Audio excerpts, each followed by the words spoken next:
What's happening, everyone, and welcome back to a brand new Enshrouded video. And in today's video I'm going to be showing you 4 loot farm locations which will help you get better equipment like weapons and armor and that sort of thing right at the start of the game, and also progressively throughout the game through to end game, depending on what level you are and where you're at in your playthrough of the game. So the first location is located right next to the starting base location in the game. So if you go to your starting base location that the game makes you build a base at, and then have a look at your map, this is where you should be. And then what you want to do is head to the location which you can see I've marked as a sort of loot location, which is slightly to the northeast of the starting base location that the game makes you build in. Now, when you've identified these locations, you simply want to head on over to these rocks, which again are to the northeast of your starting base location, and you want to get right up to the edge of the cliff. Don't fall off. A glider is recommended, but not 100% necessary. Now, when you do get to the edge of the cliff, you want to look for this little castle location. So this is the location you need to be at. I'm just giving you a general idea of the surroundings you should be looking out for in order to stand on this exact spot on the map. If you don't know where that is, this is the exact location on the game's actual map. Once you're at this location, all you need to do is jump off and use your glider to glide down to the tiny little ledge, which you can see just below the castle. If you do miss it though, it's not the end of the world, or if you don't have a glider, you can simply walk here by heading into the shroud. I'm going to show you how to get to this specific spot if you have missed the ledge, or if you don't have a glider. So once you're on the ground, you just simply want to run around the bottom of the castle and try to find a way up. I think there are actually stairs. I just got a bit impatient though, so I started climbing the actual surroundings at the bottom of the castle, found my way to the stairs, and then once you do get to the stairs, you just simply want to climb up them to the point where you can see the grapple hook, which is on the edge of the castle. Drop down again, and you'll be on the same platform where you can walk through the crack in the wall and find our first loot farm chest. Once you've done this, you can just simply quit the game to the main menu and then come back into the game, and you'll spawn back at the nearest flame altar, or the flame altar you were at last. Once you come back into the game, you just simply want to head back to this location, and the chest will be closed with new loot inside for you. So you can just keep repeating the process of coming back to this location, opening the chest, taking the loot, leaving the game, spawning back in, coming back, and just keep doing that until you have the loot you want, or as much loot as you want, just whenever really. But bear in mind that this is a low level chest, so it's only best to use this specific loot farm at the very start of the game in order to get yourself some good starting equipment to be prepared to go out and explore the world. From the first loot farm, I got a rare Ring of Mana, a legendary Wolf's Snarl longbow, a common Shepherd's Lightning staff, a second common Shepherd's Lightning staff, a common Apprentice wand, a common Crackling wand, a common Masterful mace, an uncommon Forest longbow, a rare Masterful mace, and a second rare Masterful mace. For the second location, you want to head north from your home location to the Revelwood Ancient Spire. If you have unlocked that, you can simply fast travel to it. If you haven't, this is where it is located on the map, so you know exactly where you need to go in order to unlock it. If you already have it, just simply fast travel to it. When you arrive, the location you're looking for the loot farm is north again, all the way up at Glenwood's End. You can see where it is from this clip. I've zoomed in on the map so you can see the exact building that the loot chest is in. It's in a building on the north side. Bear in mind that when you get to this particular building, there will be a mini boss inside of here.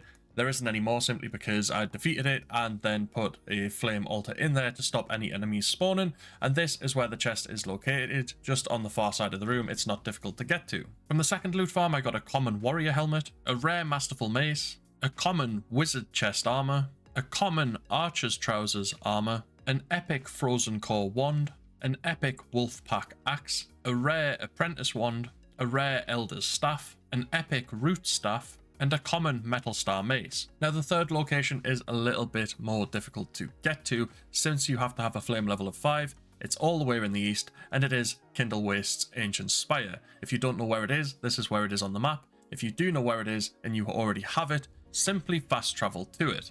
When you arrive at Kindlewaste Spire, the location you're looking for is in the southwest, and it is Ridgeback Mine. Simply stick a waypoint on it and head to the southwest side of the tower so you are in the right location to glide off and head to your destination. When you get to the southwest side of the tower, this rock formation in front of me is what you're looking for, since you won't already have a flame altar over in that location. When you get here, just simply jump and glide off. Now, I don't have the highest level glider in the game. My glider is only like level 2, but it was enough to get me across to this rock formation. Just make sure you have enough stamina to actually make the journey, since it is quite far. Now, on approach, you want to land roughly where I have, since you won't have enough stamina or enough height to actually reach the top of the rock formation. Once you land here, I've already dug it out. You want to mine your way up to the top of the rock formation. It takes a little time, but if you have bombs, it does make short work of the rock formation, and you're able to get to the top quite quickly. If you follow my path, it's probably the easiest path, I think, to get to the top. Other people might find shorter paths. It really doesn't matter as long as you get to the top of this rock formation. And then when you finally get to the top of the rock formation, you want to head to the south side of it, and there will be a tiny little tip sticking up in the air that you need to get to. You can see it here. The pathway to this tiny little tip really isn't great, so be careful not to fall off the top of the rock formation, otherwise you'll have to climb all the way back to the top. And then once you get on top of this little tip, you'll see 2 pillars out in the distance to the south. You don't want to land on the first one, you want to try and land on the second one. You should be able to make it. It is just past the scavenger camp where you can see loads of smoke coming out of it. Like I said, not the first column, but the second column, and that's going to be where we put our flame altar. So you simply just want to jump off, glide, and make your way over to the second column. Now on approach, again, you want to try and land on a tiny little platform to the right hand side of this column. You can see I've just missed the first column. That's good because we want to get to the second one. And then when you do actually land down here again, you might get attacked like I did, and you'll have to fight and defend yourself. But once you do land and you're safe, start mining your way to the top of this column. Again, you can use bombs if you want to. I just used a pickaxe because I thought bombs were overkill, but once you get to the top, this is going to be where you place your flame altar. It's a little bit fiddly, but you can actually get one down up here if you do play around with it enough. Then when you do actually have your flame altar down, you want to head on over to the east to where I've got my marker. You can see there's a little crevice in and amongst a rock formation. This is where the chest we're going to do our loot farm is going to be. So stick a marker down or a waypoint or whatever you want to put down, and that's going to be where we head to get the chest. I've left this clip a little bit longer because I feel like it's a little bit more difficult to get to, especially since you've got to glide through the shroud. But what you're looking for through the shroud is a little campfire. It can be quite visible depending on which way you're coming in at it from, but you can see when you get down here there will be 2 enemies. You don't have to fight them. I just did it because I landed pretty much right next to them.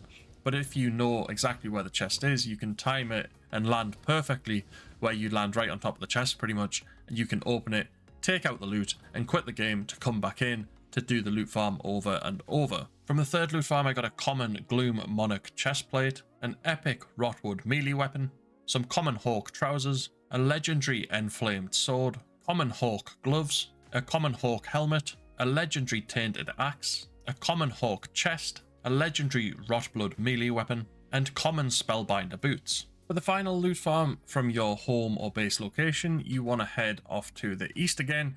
You're going to still need a flame level of 5, and you want to head to Kindlewaste Spire again. This is where it is on the map. If you already have it, just fast travel to it.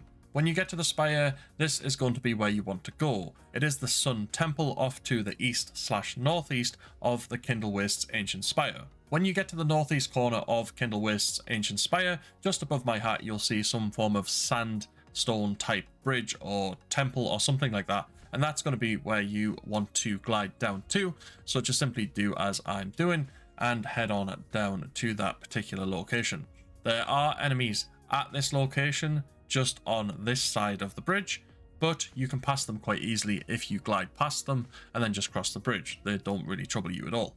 And then when you get inside, I'll explain it when we get closer to it, but there will be enemies, and there is a bit of a trick on how you can get your flame altar as close to the chests as possible. I did say chests because there is a bit of a bonus loot run or loot farm on the end of this video as well. So this is where you go if you've never been here before. This wasn't my first time approaching. Obviously, I'd set everything up for this particular video, but you just want to head up the stairs and into the temple, and then you can go right or left. It really doesn't matter. Just make sure you activate that flame altar so you can respawn there if you do die to the enemies that are further down in the temple. Simply follow where I am going, to get access to the actual temple where the chest is. Now you can see my flame altar is very close to the main doors of the Sun Temple, which you can't normally do. And to get to the chest from this location, simply head through the double doors, down the stairs in front of you. You can go left or right. I just go right because it's easier for me. Then round to the left, through the double doors again, and the chest is sitting for you on this little platform, and it's nice and simple. Before I tell you how I actually get my flame altar there, I'm going to show you this bonus chest location or loot farm location. You just simply want to head and collect the first chest like normal, since it's on your way to the second anyway. Once you've got it, I didn't get great loot, just collect it and then come out. You want to head in this direction through to the main room. There will be enemies all throughout here unless you've cleared them out already, and then head through this particular door where you'll have to fight 2 sort of witches and then 1 normal soldier type guy. I don't know the names of them, so please forgive me for that. They aren't too difficult, it just takes a little bit of time to actually get all of their health down since there's 3 of them. But you can see I've made short work of 1 of them, second one didn't take too long, and then the third guy is just hiding at the top of the stairs. Again, he's not too difficult, it's not like a boss or anything like that, he's just a slightly stronger enemy, so once you defeat him, you are pretty much good to go. There is 1 more, but the main thing is to solve the puzzle. So you can see that the door is locked and you have to activate 2 switches in order to get inside. So if you head up to the left, get past the electric bolts or electric shocks or whatever they are, and that's your first switch. Head back towards the door again, and then up the other side where there will be a weaker enemy for you to dispatch quite quickly.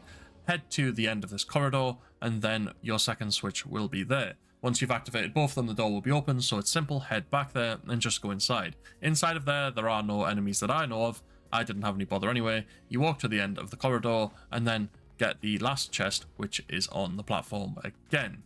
From the 4th loot farm, I got an epic Mirage staff, an epic ornate wood bow, a common spellbinder hat, an epic undergrowth staff, a common gloom monarch helmet, a legendary ornate wood bow, a legendary sword of radiance, a legendary mirage staff, a legendary shepherd's lightning staff, a legendary forsaken bow, a legendary helix wand, an epic nova sword, and an epic forsaken bow. And that is it for my guide on the loot farms that I've found so far in the game. If you're new to the game, I definitely recommend using the first loot farm in order to get yourself some decent gear and get yourself started in the game. The second loot farm, I'd say that's probably more towards mid-game that you would use that to get yourself a bit higher level gear.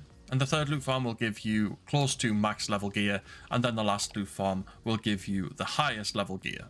So please do let me know down in the comment section below if there are any loot farms that you would recommend using within Enshrouded. And if you have enjoyed this video and found it helpful, make sure to smash a like on it to show support for the game on the channel. If you are new to the channel and you've enjoyed the video and found it helpful, make sure to subscribe to be kept up to date with all future releases. But other than that, we'll see you in the next video.